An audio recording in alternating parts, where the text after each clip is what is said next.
አሰላሙ አለይኩም ወራህመቱላሂ ወበረካቱ። ውድና የተከበራችሁ የቻናሌ ቤተሰቦች እንዴት ናችሁ? ሀባይቦች ደህና ናችሁ ወይ? ከኔ ጋር አልሐምዱሊላህ።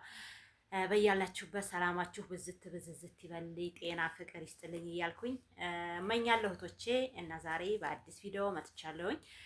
ቪዲዮውን ሲጀምሩት ላይክ እያረጋችሁ አበረታቱኝ ይላል እህቶቼ። ዛሬ ደግሞ ከአረብ ሀገር ወደ አገራችን መግባት ወይም በጊዜ የመግባት ጥቅም የሚባል ነው ይዤ የመጣሁት ርዕሱ ማለት ነው እህቶቼ እና ያው ርዕሱን አይታችሁ ወደ ቻናሌ ስለምመጡ ከልብ ከልብ ነው የማመሰግነው። እኔ ደግሞ ለእናንተ ጠቃሚ የሆነ ነገር ሁልጊዜም ለመስራት ዝግጁ ነኝ እህቶቼ። ሰሞኑን ቪዲዮ እየለቀኩኝ አይደለም። ትላንትናም በሌላ እንግዲህ ሰርግ ነበርን። ትላንትና ለምን አልቀረጻችሁ ምናምን የሚባል ይኖራል። ግን ትላንትና በጣም ዝናብ ስለሆነ ወደዚህ ወደ መቅረጹ ጭራሽ ዝናቡ 24 ሰዓት እንዲሁ እንደዘነበ ነው የዋለው። ምንም ነገር የለም። በዛ ምክንያት አንቀርጽ መጥተናል። እሷንም ሄደን ማሻላ ደስ ብሎን ከእሷ ጋር ውለን መንሱራዬ ዩቱብ ናት። እዚህ ጋር እንትኗን አስቀምጣለሁኝ። አበረታቷት። እንግዲህ አዲስ ሙሽራ ናት፣ የመዳም ቅመም ናት። አበረታቷት እህቶቼ። ሊንኳን አስቀምጥላችኋለሁ ማለት ነውና ሰላማችሁ ይብዛለኝ።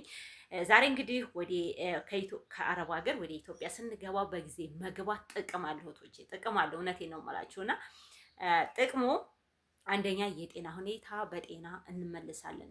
ብዙ ጊዜ ስንቆይ በአረብ ሀገር እድሜያችን ስንፈጅ በመጀመሪያ የምንጎዳው የጤና ሁኔታ ነው። ጤናችን እንግዲህ እያለቀ ጉልበታችን እያለቀ ብዙ ነገሮች ያልቃሉ ማለት ነው። ብዙ ጥፋቶች አሉ። በእርግጥ ብዙ ብናለማም ቤት ብንሰራ ብሎኬት ቤት፣ ሳር ቤት፣ በቃ ቆርቆሮ ቤት ምንም ይሁን ስንሰራ ያንን ነገር ያሰብነውን ሁሉ ከአመት አመት ተዘንድሮ ለወደፊት የሆነ ነገር ትናስብ። የኛ ግን ጤና ጉልበታችን እያለቀ ነው ማለት ነው እህቶች የሚሄደው። ስለዚህ ይህንን ሳትረሱ በጊዜ ወደ ሀገራችሁ መግባት አለባችሁ ማለት ነው። አረብ ሀገር ለምን እንደሆነ አላውቅም፣ በጣም እውነት የሆነ አቅም ይመታል። በቃ አቅም ይመታል። ሀሳብም አንዳንዴ እኮ ተልፋትም ሀሳብም አቅም ይመታል። ስለዚህ ሰውየው ብዙ የሚያስብ ከሆነ ብዙ የሚሰራ ከሆነ በተለይ በቃ የሆነ ሀሳብ ነገር መስራትም አንዳንዴ ስፖርት ነው ይባላል እና ስፖርት ሌላ ነው፣ ስራ ሌላ ነው እህቶቼ። ስለዚህ ስፖርት ስሩ ሲባሉ አንዳንድ ሴቶች ምን ያሉ እኔ እኮ ይመጣም ኩሽና ተላይታች እያልኩኝ ስፖርት እየሰራሁ ነው ይላሉ። እና ያ ሳይሆን ስፖርት የራሱ የሆነ አለውና ስለዚህ እናንተ ደግሞ ስፖርት ትሰሩ ከላይታይ ስትሉ ብዙ ጊዜ በቃ አቅማችሁ እያነሰ ነው የሚሄደው ማለት ነው። ጠንካራ እየሆናችሁ ትሄዳላችሁ አትሆንም። እውነቴን ነው የምላችሁ። በጣም እድሜያችንን እየጨረስን በቃ በዛው ከዛሬ ከነገ እያለቀ ነው እድሜያችን ማለት ነው። ስለዚህ አቅማችን፣ ጉልበታችን፣ ብዙ ነገሮች፣ ፍቅራችን፣ የውስጣችን አንዱን ሰው ስንወድ አንዱን ሰው ስንጠላ ብቻችንን ስናብሰለስል እከሌ ደውሎ እንደሃሌ ስንል እከሌ ጋር በቃ የሆነ የቅንጭላት እረፍት አይኖረንም። ቅንጭላታችን ሲያስብ ሲጨናነቅ ጉልበታችንን አብሮ ሰውነታችን አብሮ እያለቀ ነው የሚሄደው ማለት ነው። ስለዚህ በጊዜ መግባቱ ትልቅ ጥቅም አለው። እውነቴን ነው የምላችሁ። በወጣትነት የተሰሩ ስራዎች መውለድን በወጣትነት ነው። በቃ ትዳር፣ ማንኛውም ነገር በቃ ስራ መስራት በወጣትነት ነው። በወጣትነት የተሰራ ስራ በኋላ ትልቅ ሰው ትሆንና በወጣትነት የሰራ ነው ስራ ሁሉም ነገር ይለያል ማለት ነው። ጊዜው ወርቅ ነው። ገባችሁ? ጊዜ ያመልጣል፣ ይሮጣል። ገባች? ተዛሬ ተነገ ማለት ነው። ስለዚህ ለወደፊት ይሄንን አረጋለሁ፣ ይሄን አደርገዋለሁ፣ ይሄንን ብዬው ይሄን አድርጌው ስንል ጊዜያችንን በዛው ፍጅት እያደረግን ወደ ኢትዮጵያ ስንገባ እዚህ ደግሞ ስትመጡ ቶቼ በተለይ ኢትዮጵያ ሰው አስተሳሰቡ ከባድ ነው። እውነቴን ነው የምላችሁ። እኛ እዛ ቦታ ሆነ በመዳም ኩሽና በሰው ሀገር እያለን በቃ ይሄንን ሞልቼው ለከሌ ይሄንን ሰጥቼው ይሄንን ቤት ሰርቼው ለቤተሰብ ይሄንን አድርጌው ለቤት ይሄንን አድርጌው ብዙ ነገር አለ አይደል? ያንን ስናደርግ እዚህ የሚያስበው ሰው እዚህ ሆኖ የሚያስብልን ሰው በቃ ወይ እናት ጥሩ አስተሳሰብ ይኖራታል ለኛ፣ ወይ አባት ጥሩ አስተሳሰብ ይኖረዋል፣ እህት ወንድም፣ ይሄ በቃ ለራሷ እንዲህ እያደረገች ነው እንደዚህ አድርጋ በቃ ያኔ አስተሳሰባቸው እውነቴን ነው የምላችሁ እዚህ ሆነን ስናስብ ሌላ አስተሳሰብ ነው ማለት ነው።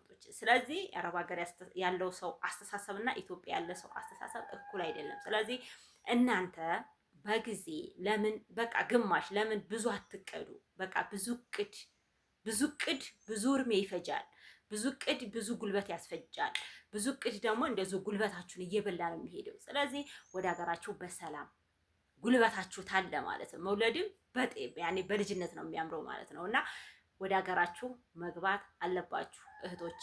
እና እንደዚሁ ደግሞ ከቤተሰብ ጋር ያለን ትስስር ከልጆቻችን ጋር አረብ ሀገር ቆይተን ስንመጣ ከልጆቻችን ብዙ ጊዜ የምንቆይ ከሆነ እዚህ ትንመጣ ከባልም ጋር ይሁን ከቤተሰብ ጋር ይሁን ከልጅም ጋር ይሁን የሆነ ተረሳስተን ነው በቃ የሆነ ጸባያችን ተቀያይሮ እውነቴ ነው የምላችሁ በጣም ነው የሚቀያየረው። እዚህ ታለ ሰውና እዛ ያለ ሰው ሲገናኝ በቃ ለጊዜው አው ቤተሰብ ናቸው ልጅ ናቸው ወይ ባል ነው የሆነ እንግባባ ይሆናል።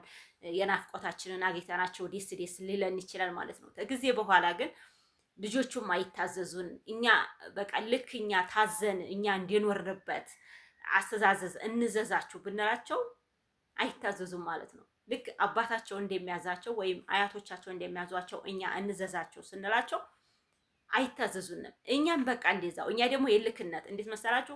እኔ እኮ እንዲህ እያረኩለት አሳድጌ ለፍቼ አረብ ሀገር ሄጄ ለፍቼ አሳድጌ እንዴት ነው የማይታዘዘኝ? እንዴት ነው የማትታዘዘኝ? እያልን በጣም እንበሳጫለን ማለት ነው። እና ከእነሱ ጋር ራሱ የመግባባት ችግር አለብን ማለት ነው። እውነቴ ነው የምላችሁ። እዚህ ተቀምጠን ልጄ እዚህ አድርጋ እኔ ከዛ ተመጣው በቃ አንስማማው። በቃ በጣም በብዙ ነገሮች በማንስማማበት ነገር አለ። በቃ የሆነ በተለይ በትዕዛዝ በብዙ ነገሮች ማለት ነው። እንደዚሁ ደግሞ ባሎች ጋር በርቀት ተሆነ ስንራራቅ የሆነ አለ አይደለ ያለ መጣጣም እዚህ መተን የሆነ በቃ ያኔ ታልተው ነው ማለት ነው። ብዙ ነገር እማንልተው ከሆነ ከኛ ይቅር እማንል ከሆነ በቃ እነሱ ራሱ የሆነ የቸለኝነት ይመጣል ማለት ነው። ስለዚህ እኛ ደግሞ ከዛ ስንመራ አንደኛ ባወለ እርሜያችን ጉልበታችን ታለ እዚህም መተን ደግሞ በቃ ደካማ እንዳንሆን ጠንካራ እንድንሆን በወቅቱ መተን ከቤተሰቦቻችን ጋር ራሱ በጸባይ መግባባትና መስራት አለብን።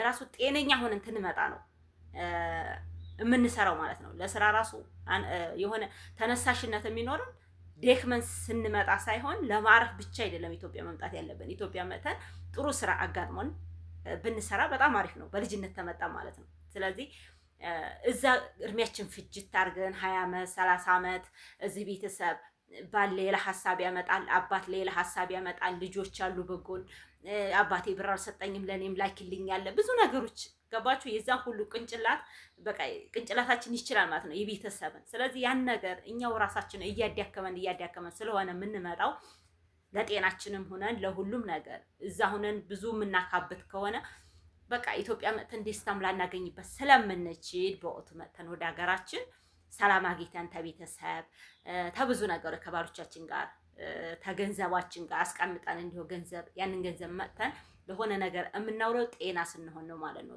መጀመሪያ ጤና ነው። ስለዚህ አረብ ሀገር ብዙ መቆየት የጤና ሁኔታ በጣም አስቸጋሪ ስለሆነ በወቅቱ ወደ አረብ ሀገር ወደ ኢትዮጵያ ብትገቡ የተሻለ ነው እላለሁኝ። ሰላማችሁ ብዝት ይበል። ላይክ እያደረጋችሁ ደግሞ ኮሜንት ላይ አስተያየታችሁን ጻፉልኝ። በቃ ላይክ አድርጉልኝ እህቶቼ፣ ላይክ አድርጉልኝ። በጣም እኔ እንጃ ዩቲዩብን ደግሞ ሰሞኑን በጣም እንደነገርኳችሁ አንደኛ ዝናብ ሆነ፣ ሁለተኛ ደግሞ እየሰራሁበት አይደለምና ላይክ አድርጉልኝ። ሰላማችሁ ብዝት ይበልልኝ። አሰላሙ አለይኩም ወራህመቱላሂ ወበረካቱ።